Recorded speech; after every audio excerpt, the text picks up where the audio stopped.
First reading is from Matthew 26, and we're going from verses 36. Matthew 26 from verse 36, and it's on page 997 of the Church Bibles.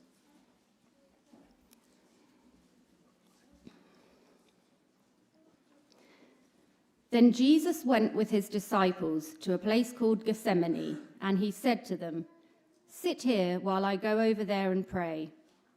He took Peter and the 2 sons of Zebedee along with him, and he began to be sorrowful and troubled. Then he said to them, "My soul is overwhelmed with sorrow to the point of death. Stay here and keep watch with me." Going a little farther, he fell with his face to the ground and prayed, "My Father, if it is possible, may this cup be taken from me, yet not as I will, but as you will." Then he returned to his disciples and found them sleeping. "Couldn't you men keep watch with me for 1 hour?" he asked Peter. "Watch and pray so that you will not fall into temptation. The spirit is willing, but the flesh is weak." He went away a second time and prayed, "My Father, if it is not possible for this cup to be taken away unless I drink it, may your will be done."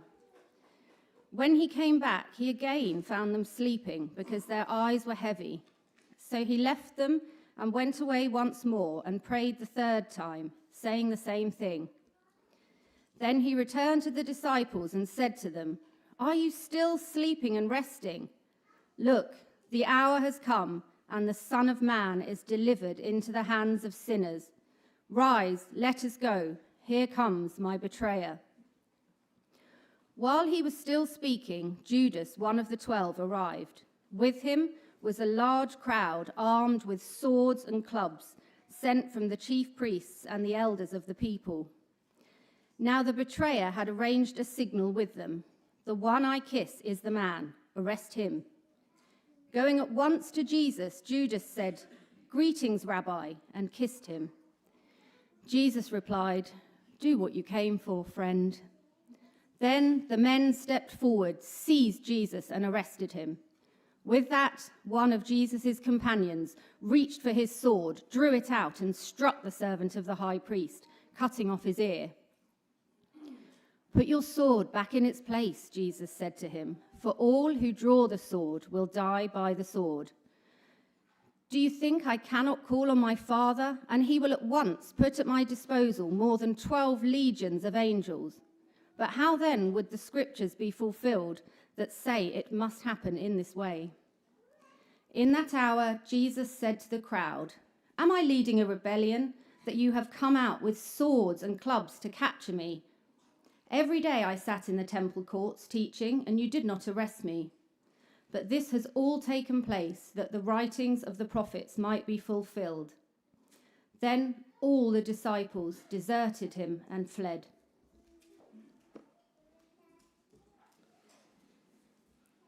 And continue reading from Matthew 26.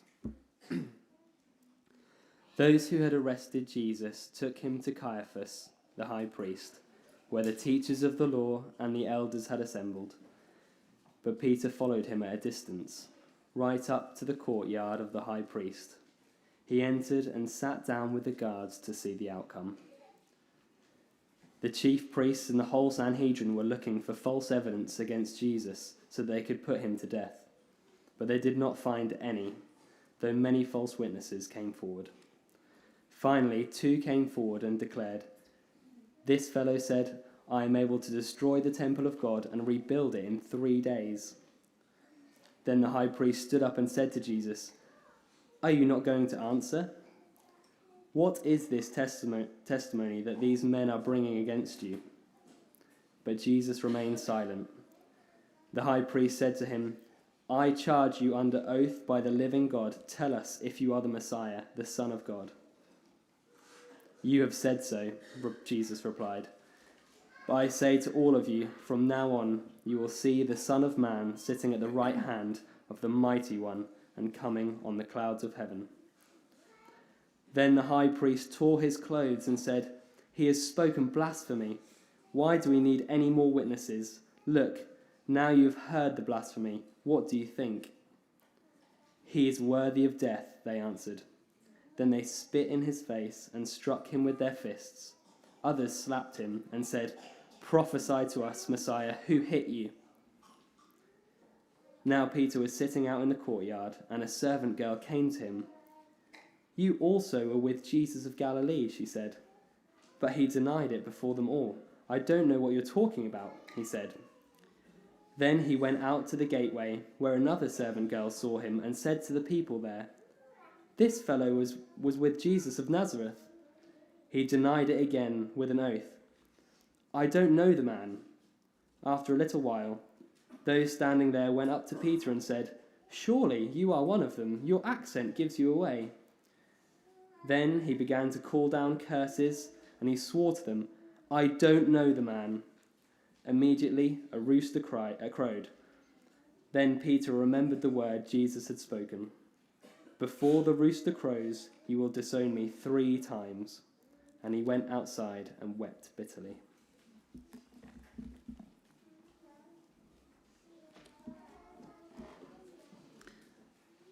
Early in the morning, all the chief priests and the elders of the people made their plans how to have Jesus executed.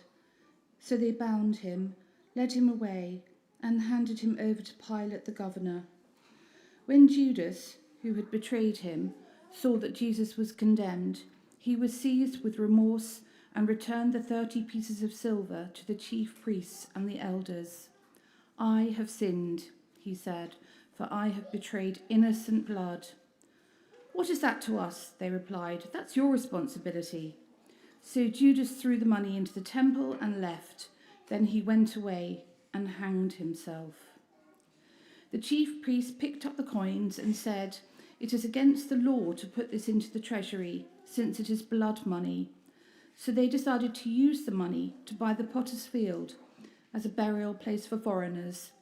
That is why it has been called the Field of Blood to this day. Then what was spoken by Jeremiah the prophet was fulfilled. They took the 30 pieces of silver, the price set on him by the people of Israel, and they used them to buy the potter's field, as the Lord commanded me. Meanwhile, Jesus stood before the governor, and the governor asked him, "Are you the king of the Jews?" "You have said so," Jesus replied. When he was accused by the chief priests and the elders, he gave no answer. Then Pilate asked him, "Don't you hear the testimony they are bringing against you?" But Jesus made no reply, not even to a single charge, to the great amazement of the governor. Now it was the governor's custom at the festival to release a prisoner chosen by the crowd. At that time they had a well-known prisoner whose name was Jesus Barabbas. So when the crowd had gathered, Pilate asked them, "Which one do you want me to release to you? Jesus Barabbas or Jesus who is called the Messiah?" For he knew it was out of self-interest that they had handed Jesus over to him. While Pilate was sitting on the judge's seat, his wife sent him this message: "Don't have anything to do with that innocent man, for I have suffered a great deal today in a dream because of him." But the chief priests and the elders persuaded the crowd to ask for Barabbas and to have Jesus executed. "Which of the 2 do you want me to release to you?" asked the governor. "Barabbas," they answered. "What shall I do then with Jesus, who is called the Messiah?" Pilate asked. They all answered, "Crucify him." "Why? What crime has he committed?" asked Pilate. But they all shouted all the louder, "Crucify him." When Pilate saw that he was getting nowhere, but that instead an uproar was starting, he took water and washed his hands in front of the crowd. "I am innocent of this man's blood," he said. "It is your responsibility." All the people answered, "His blood is on us and on our children." Then he released Barabbas to them, but he had Jesus flogged and handed him over to be crucified. Then the governor's soldiers took Jesus into the praetorium and gathered the whole company of soldiers round him. They stripped him and put a scarlet robe on him, and then twisted together a crown of thorns and set it on his head. They put a staff in his right hand. Then they knelt in front of him and mocked him. "Hail, King of the Jews," they said. They spat on him and took the staff and struck him on the head again and again. After they had mocked him, they took off the robe and put his own clothes on him. Then they led him away to crucify him. As they were going out, they met a man from Cyrene named Simon, and they forced him to carry the cross. They came to a place called Golgotha, which means the place of the skull. There they offered Jesus wine to drink mixed with gall, but after tasting it, he refused to drink it. When they had crucified him, they divided up his clothes by casting lots. And sitting down, they kept watch over him there. Above his head, they placed the written charge against him: "This is Jesus, the King of the Jews." 2 rebels were crucified with him, one on his right and one on his left. Those who passed by hurled insults at him, shaking their heads and saying, "You who are going to destroy the temple and build it in 3 days, save yourself. Come down from the cross if you are the Son of God." In the same way, the chief priests, the teachers of the law, and the elders mocked him. "He saved others," they said, "but he can't save himself. He's the King of Israel. Let him come down from the cross, and then we'll believe in him. He trusts in God. Let God rescue him now if he wants him. For he said, 'I am the Son of God.'" In the same way, the rebels who were crucified with him also heaped insults on him. From noon until 3 p.m, darkness came over all the land. About 3 p.m, Jesus cried out in a loud voice, "Eli, Eli, lema sabachthani," which means, my God, why have you forsaken me?" When some of those standing there heard this, they said, "He's calling Elijah." Immediately, one of them ran and got a sponge.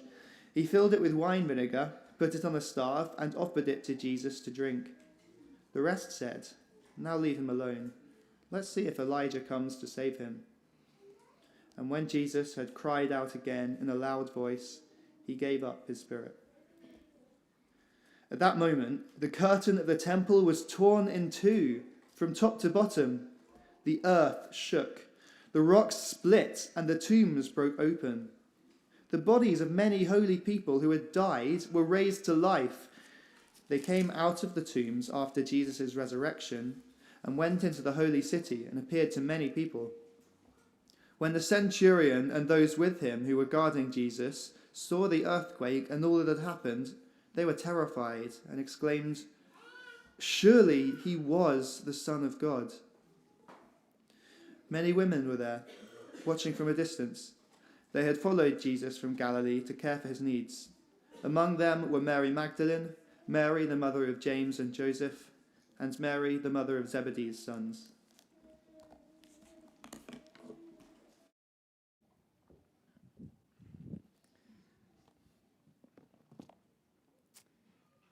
God uses many different pictures in the Bible to help us understand the events that we just had told to us. The cross achieved, it's like he teared down a wall, a barrier between sinful humanity and a holy God. The cross is like a lifeboat. He's the ark, and he shelters us from the judgment to come. The cross is like a scapegoat that we put our sin on Jesus' head, and he takes it far away from us. Functionally, the cross displays to us the majesty and the mercy of God. It is the turning point of human history. But did you notice the Garden of Gethsemane we had read to us? It's in Matthew chapter 26. And if you have a green Bible, you may want to open it and turn back to it from verses 36 to 46, page 997. You see, in the Garden of Gethsemane, we're not just confronted with the function of the cross, but the cost. What did it mean for Jesus himself, the spotless God-man, to experience the cross for you and for me. The reading is actually uncomfortable because it is so uncharacteristic of Jesus. Fearless Jesus, commanding a life-threatening storm to be still. Fearless Jesus, who will look at the religious leaders on the Sabbath and heal a man knowing that it will result in them plotting to kill him. Fearless Jesus is in great anguish, deep distress. He's on his knees with his face to the ground, pleading with his heavenly Father for a different path. Why is Jesus so different in Gethsemane? It's because we're not just seeing the function of the cross. We're seeing the cost of the cross for Jesus. And three brief elements for us to reflect on this morning. You see, Jesus is facing firstly the cup. Did you see that in verse 39 of chapter 26? Let me read it to you. Going a little farther, he fell on his face to the ground and prayed, "My Father, if it is possible, may this cup be taken from me, yet not as I will, but as you will." 3 times he prays about the cup. What's the cup? Many of you will know in the Old Testament it is an image that God uses to represent his anger and punishment on human sin. I remember reading during the height of the COVID pandemic that some scientific maths buff had calculated, because the virus was so small, he must have been wrong, but he reckoned you could take all the virus across the world and you could fit it in a can of Coke. All that destructive power fitted in the can of a soft drink. Now, can you imagine drinking that can of Coke? Can you imagine all the virus and all the destructive power being taken in on yourself and out of the world? When Jesus is looking at the cross, he is seeing a cup, but it's not a cup of a virus. It's the sin of all the world. Every wicked action, every wicked thought, every bit of wrong and hurt from billions of people across human history into one drink. And it's not just the sin. It's the judgment of God on all of it. That's the cup that Jesus is having to drink. Isn't that too much to bear? See, the true horror of the cross, it's not the physical side, which is awful. It's the spiritual reality of what is happening. Matt Searles puts it brilliantly in his little devotional. He puts it like this: "Now he," which is Jesus, "must not simply live among sinners, itself an agony for someone so pure, but be made sin, taking on himself the vileness and filth of human perversion. The smile of the Father will turn to forsakenness of the Father as he punishes Jesus with a great and terrifying holiness." Jesus faces the cup. It's why he shrinks back in horror. But secondly, he also faces it alone. You know, as he faces this moment, Jesus brings 3 of his closest disciples to be with him, to watch. to pray. Here is Christ in his humanity, and he wants the presence of others with him. Don't we all? None of us want to face difficult things on our own. We want the eyes of others on us, supporting us, affirming us, being close to us, giving us strength to face the thing. We need others. And here is Jesus facing the most horrific event in the history of the universe, and his closest friends snore. The friends who said, "We will die with you, Jesus." But within a matter of hours, they'll have deserted him and fled and denied him. And yet their inability to pray even for a few minutes show us we need him. There is only one pure, spotless lamb who can drink this cup. This is something we cannot do to save ourselves. He faces the cup. He faces it alone. And the third thing to notice, he faces it willingly. It's the third thing. He faces it willingly. The dozy-eyed disciples, he goes to them in verses 45 and 46, and he says these words, "Look, the hour has come. The Son of Man is delivered into the hand of sinners. Rise, let us go. If we take an exit on the left out of the Garden of Gethsemane, we can get away. We can escape." No, he doesn't say that. Verse 46, he says, "Rise, let us go. Here comes my betrayer." Jesus knows what he faces. He knows the horrific cost for him personally. But knowing there is no other way, boldly, bravely, alone, he goes to his death. Why? Why? John's Gospel tells us why. It is love. For God so loved the world that he gave his one and only Son. The Good Shepherd, Jesus, he loves his Father.